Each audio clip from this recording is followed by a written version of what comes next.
आज की कहानी का शीर्षक है पुत्र की प्रशंसा। साथियों, कहानी में अंत तक जरूर बने रहिएगा। इस बात को सभी जानते हैं कि महाकवि माघ का पुत्र काफ़ी तीव्र बुद्धि वाला था। वह बचपन से ही बड़े बड़े विद्वानों से टक्कर ले लिया करता था। एक दिन राजसभा में उसने शास्त्रार्थ जीत लिया। उसकी काफ़ी वाहवाही हुई, काफ़ी प्रशंसा हुई। वह मित्रों के साथ था और काफ़ी खुश भी था कि इतने में ही महाकवि माघ वहां पर पहुंच गए और उसे डांटने लगे और बोले कि इसी वाहवाही में पड़े रहना, तैयारी नहीं करना। यदि ऐसा ही करते रहोगे तो एक दिन महामूर्ख बनोगे। और उसे डांट कर वहां से चले आए। महाकवि अपने बेटे को हमेशा डांटते ही रहते हैं, कभी उसकी प्रशंसा नहीं करते। बेटा हमेशा दुखी रहता है। आज तो हद हो गई, सभी मित्रों के सामने मेरी बेइज्जती कर दी। वह पूरे दिन भर घर नहीं आया क्योंकि मन क्रोध से भरा हुआ था। शाम के समय कुल्हाड़ा उठाया और पिता की हत्या करने के लिए यह सोचकर चल दिया कि आज इनका किस्सा ही समाप्त कर देते हैं। जब देखो हमारी निंदा ही करते रहते हैं, कभी हमारी प्रशंसा नहीं करते।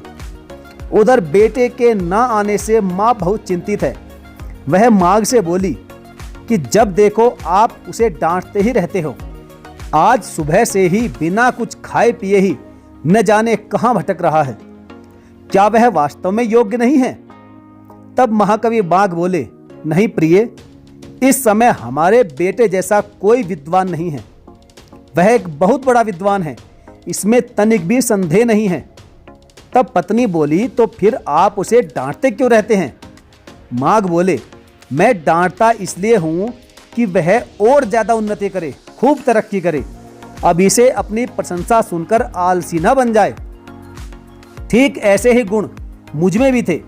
मैं अपने पिता से प्रशंसा सुनकर अध्ययन करना बंद कर दिया करता था और जितना मुझे करना चाहिए था उतनी उन्नति मैं नहीं कर पाया। जो मेरे साथ हुआ वही मेरे बेटे के साथ ना हो, इसीलिए मैं हमेशा उसे डांटता रहता हूं। उनका बेटा छुपकर सारी बातें सुन रहा था।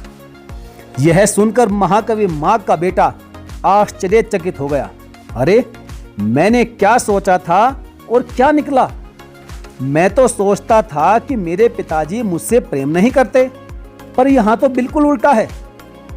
अब वह कुल्हाड़ी वहीं फेंककर उनके पैरों में गिर गया और प्रार्थना करने लगा कि पिताश्री, मुझे यह बताएं कि यदि कोई अपने पिता की हत्या करने का विचार अपने मन में कर ले और हत्या ना करे तो उसका प्रायश्चित क्या है? माघ ने कहा कि उसे चिता जलाकर अग्नि में प्रवेश कर जाना चाहिए। तो वह बोला कि फिर पिताजी मुझे आज्ञा दें, क्योंकि मुझसे यह बड़ा अपराध हो गया है। पूरी बात जानने के बाद महाकवि माघ ने कहा कि तुम्हें अग्नि में प्रवेश करने की आवश्यकता नहीं है, क्योंकि तुम पश्चाताप की अग्नि में पहले ही जल रहे हो। तुम जैसे बालक की उम्र में पश्चाताप की अग्नि में जलना ही बहुत बड़ी बात है। इस तरह से अब वह बालक भली प्रकार से समझ गया था कि मेरे पिताश्री मेरे बिल्कुल भी विरुद्ध नहीं हैं, बल्कि वे मेरे ही हित की बात करते हैं, मेरी भलाई की ही बात करते हैं।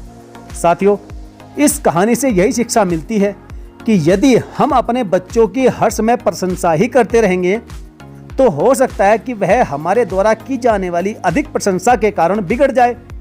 इसलिए बच्चों की गलती पर उन्हें डांटना भी बहुत जरूरी होता है, ताकि प्रशंसा और डांट का तालमेल बना रहे और वह कभी भी आलसी ना बने, कभी भी ना बिगड़े। वैसे साथियों, आपका इस बारे में क्या विचार है?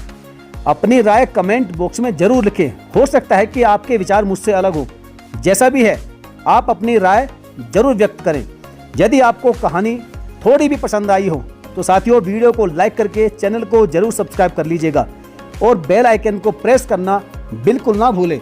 तो चलिए साथियों, मिलेंगे फिर और किसी बेहतरीन मोरल कहानी के साथ। तब तक के लिए धन्यवाद।